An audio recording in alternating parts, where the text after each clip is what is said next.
कुर्सी पे बैठने वालों को जमीन की अहमियत याद रहे, सच दिखाते हैं हम। सच का सामना में आपका एक बार फिर स्वागत है। चेंज हुई है। आसिफ शेख का ये आरोप है कि ये वार्ड रचना बीजेपी सेना ने अपने फायदे के लिए और अपनी सत्ता की राह हमवार करने के लिए इक्तिदार का सही वक्त में अच्छा इस्तेमाल करें। देखो, इनके हिसाब से अगर हमने इस्तेमाल किया है, वार्ड रचना कितनी चेंज हुई, यहाँ भी चेंज हुई, वहाँ भी चेंज हुई, तो अगर वार्ड रचना चेंज हुई, इन्होंने ऑब्जेक्शन लिया, वो बोल रहे प्रशासन ने इसकी मतलब कोई दखल नहीं की, तो इन्होंने कोर्ट में जाना चाहिए था। और इनको लग रहा है चेंज होने से, डर क्यों लग रहा? क्योंकि पहले की वार्ड रचना इनके हिसाब से थी, इनके मुताबिक थी, और इनके मुताबिक थी तो इसलिए ये लोग चुन के आते थे इनके, और ये सत्ता में आते थे और महापालिका को ये ऐसा समझ रहे थे जैसे कि एक बड़ा कुरान इनके लिए भ्रष्टाचार का था। और अगर प्रशासन की नज़र में आ गया होगा कि ये अगर भ्रष्टाचार करने में फिर से सत्ता में आए, भ्रष्टाचार करेंगे, महापालिका में विकास नहीं होगा, तो थोड़ा बहुत अगर प्रशासन ने चेंजेस किए होंगे तो उसमें क्या बात है बड़ी। हम अगर स्वीकार कर रहे हैं तो उन्होंने भी स्वीकार करना चाहिए ना। चलो, तुम्हारे अंदर इतनी हिम्मत है तो वही खड़े करो, लोग चुन के लाओ। लेकिन मैं दावे के साथ कह रहा, इस बार इनकी जो कोई इस्लाम पार्टी है, इस्लाम पार्टी के 4-5 भी सीट चुन के नहीं आने वाले। और महायुति का मैं दावे के साथ बोल रहा हूँ, महापौर महायुति का बनेगा और महायुति की सत्ता महापालिका में आएगी। क्या गणित है आपका? मैं ये गणित बता रहा आपको। गांव में हम युति के साथ लड़ेंगे, महायुति के साथ, चाहे वो राष्ट्रवादी हो, शिवसेना हो, हम बीजेपी हो। और इधर 24 वार्ड है, 24 वार्ड में हम अलायंस के साथ लड़ रहे हैं। यहाँ की 24 और गाँव में 20 भी हुई, 43 का आंकड़ा है। तो गांव में आपकी पार्टी एमआईएम रहेगी? हमारी एमआईएम से क्या ताल्लुक? एमआईएम, ये दो एमआईएम गांव में खड़े हैं। आसिफ शेख भी एमआईएम का एक अवतार तैयार होगा और दूसरा एमआईएम ओवैसी का है। आपके बोलने का मतलब ये हुआ कि हम खुद 60 के 60 जगह जो है गांव में, वो पूरे अलायंस की जगह खड़े करेंगे। आपल्याला विधानसभा मतदारसंघामध्ये मालेगावमध्ये उमेदवार भेटला नाही, आपण 20 सीट काढायचं। मालेगाव मध्ये विधानसभेमध्ये आम्हाला उमेदवाराचा विषय आहे। हाँ, त्यांनी काय केलं तो राष्ट्रवादीचा अंतर्गत विषय। सर, अगर बार बार आसिफ शेख इसी तरह से आपके वरिष्ठ नेता या आपके पार्टी के खिलाफ बोलेंगे, अगर वो नहीं रुके तो आगे आपका क्या एक्शन रहेगा? गांव में घूमना मुश्किल कर देंगे? क्या समझ रहे? वो राष्ट्रीय पार्टी की चेष्टा कर रहे हैं। किसका? आसिफ शेख का। उसका राजनीतिक करियर भी खराब हो जाएगा। राष्ट्रीय पार्टी के बारे में अगर गलत फिर से बोल के देखो, बोलना। अगर सबूत दे किस बात का सबूत? कि ये चेंजेस हुए, चेंजेस हुए हैं ना? चेंजेस हुए ना? चेंजेस करने को आपने भाग क्यों नहीं दे रहे फिर? कब देंगे? इलेक्शन के बाद? अभी जाओ कोर्ट में, जाओ, बोलना है सबूत तो जाओ ना, जाना चाहिए ना। मालेगांव में बीजेपी से 20 उम्मीदवार खड़ा करेंगे या किसी और पार्टी से लेंगे? हम अलायंस बोले 60 जगह में अलायंस के साथ खड़े। इसमें राष्ट्रवादी होगी, राष्ट्रवादी रहेगी, शिवसेना रहेगी और बीजेपी रहेगी।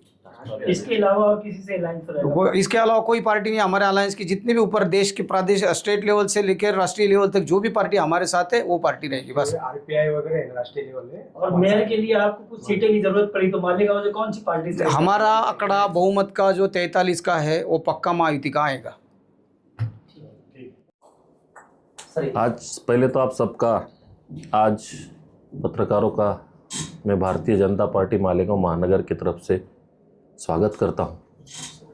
आज पत्रकार परिषद लेने का कारण है कि मेरी नज़र में कुछ जातिवादी पक्ष के प्रमुख लोगों ने एक प्रेस कॉन्फ्रेंस ली और उस प्रेस कॉन्फ्रेंस में भारतीय जनता पार्टी को फिरका परस्त कहा।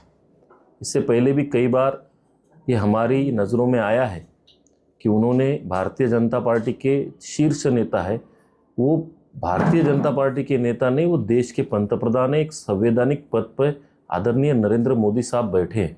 वो आज किसी पार्टी के ज़रूर है, लेकिन उससे पहले वो भारतीय जनता पार्टी, उससे पहले वो देश के प्रधानमंत्री। इतना छोटा सा कायदे का ज्ञान माजी आमदार आसिफ शेख इनको नहीं है। इससे मुझे तकलीफ़ भी होती है और इसका मुझे आश्चर्य होता है। उन्होंने 2017 के बाद अभी जो मामूली सी तब्दीली 2025 में जो महानगर पालिका का इलेक्शन होने वाला है, कुछ प्रभाग रचने में मामूली सी तब्दीली हुई। और ये तो हर राजकारणी जानता है कि वार्ड रचना ये प्रशासन करता है, ये कोई पार्टी करती नहीं। इसमें भारतीय जनता पार्टी का फिरकापरस्त होने का क्या मामला आता है और ऐसे क्या सबूत उनके पास है कि हम फिरकापरस्ती करते हैं? वो तो बोलते हैं कि हम इस्लाम पार्टी एक सेक्युलर है, लेकिन वो इस्लाम पार्टी अगर सेक्युलर है तो वो किस चीज़ का समर्थन करते हैं, कौन से सेक्युलरिज्म का समर्थन करते हैं, वो उन्होंने ये स्पष्ट करने होना।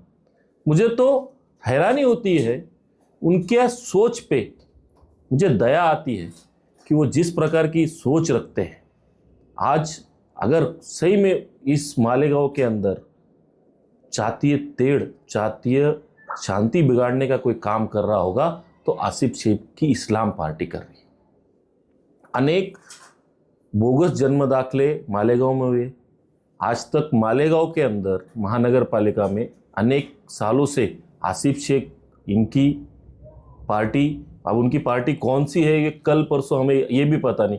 पहले राष्ट्रवादी थी, फिर कांग्रेस थी, फिर अब इस्लाम है, उसके बाद आगे कौन सी रहेगी इसका कोई भरोसा नहीं।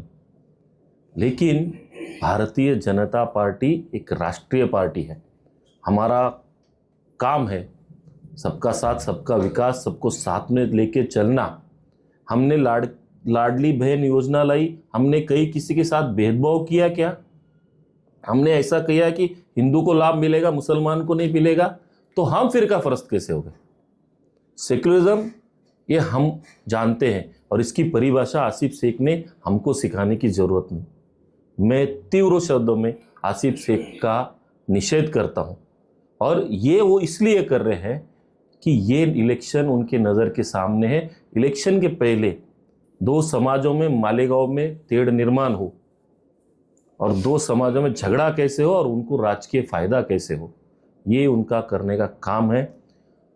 और मैं आपके माध्यम से भारतीय जनता पार्टी की तरफ से उनको इशारा देना चाहूँगा कि इस तरह की बयानबाजी हमारे शीर्ष नेतृत्व के खिलाफ, देश के पंतप्रधान के खिलाफ, भारतीय जनता पार्टी के खिलाफ अब हम सहेंगे नहीं।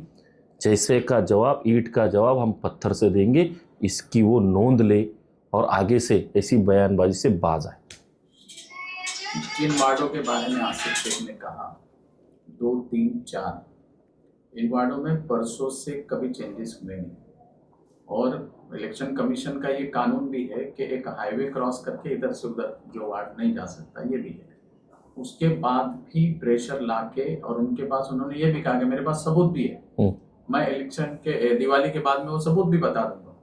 और फिरका परस्त आपको अगर वो बीजेपी को कह रहा है तो आप फिरका परस्त नहीं है, इसके बारे में आप क्या सबूत देंगे? मैंने जैसे आपको बताया कि जो भी योजना हम ला रहे हैं उसमें हम कहीं भेदभाव कर रहे हैं क्या? सरकार का काम है कि खुद का पेट जो भरने वाले लीडर नहीं है हम लोग। सरकार का काम है कि जनता के अंत्योदय जो होता है, जो गरीब से गरीब आदमी है, उसको योजनाएं देना, विकास करना, ना कि खुद का पेट भरना। तो सरकार आखिरी आदमी तक, आप गांव में जाके मालूमात ले लीजिए और कहीं जहाँ पर सब समाज रहते, हर समाज में जाके मालूमात ले लीजिए कि हर योजनाओं का लाभ आखिरी आदमी तक मिल रहा है कि नहीं मिल रहा है। आप स्टेट बैंक के कॉर्नर पे आज गुरुवार को, शुक्रवार को, जुम्मे के दिन, सब दिन जाके देखिए, भीड़ रहती है। संजय गांधी के कितने लाभार्थी है, जाके देखिए कौन है। राशन सबको मिल रहा है, तो इसका मतलब क्या है? सबको तो सब मिल रहा है, तो इसमें फिरका परस्ती कहाँ से आती है? हम किसी विशिष्ट आदमी को ये मत दो ऐसा थोड़ी बोलते हैं। सरकार का काम सरकार कर रही है। लेकिन वो वार्डों में चेंजेस हुआ है ना, सबसे पहले जो वार्ड है ना 2, 3 और 4 जो वार्ड है उसमें बरसों से चेंजेस नहीं हुए थे और अभी चेंजेस हुए ना। तो चेंजेस हुए जो है ना, तो अभी मालेगांव ग्रामीण में जो जिला परिषद के 7 गढ़ थे उसके 8 हुए, तो फिर यहाँ भी बीजेपी का दोष है क्या?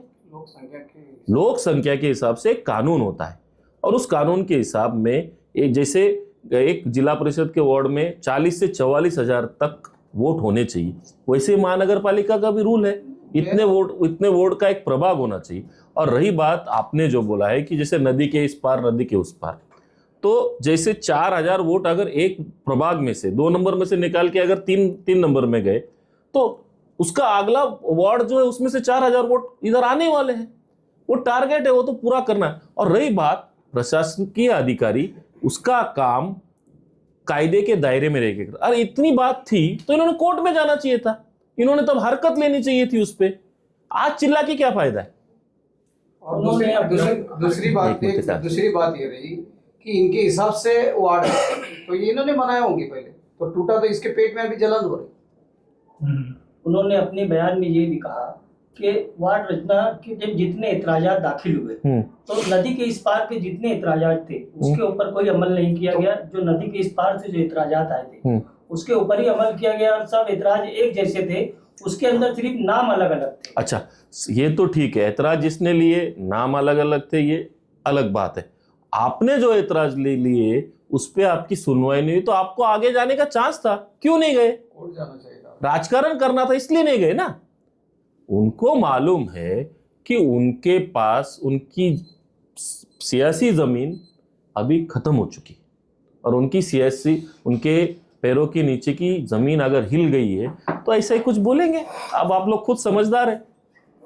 आपने कहा था जन्म दाखिले के मामले में यहाँ पे रोहिंग्याई और बांग्लादेशी घुसपैठिया रहते हैं और उसके समर्थन आसिफ शेख के लोग कर रहे हैं, लेकिन एसआईटी यहाँ पर बैठी, एसआईटी की टीम ने भी कोई रिपोर्ट पेश नहीं करी और पुलिस ने भी अपनी चार्जशीट में ये नहीं दाखिल किया कि यहाँ पे कोई बंगलिया और रोहिंग्याई मिला है। ये देखो ये कानूनी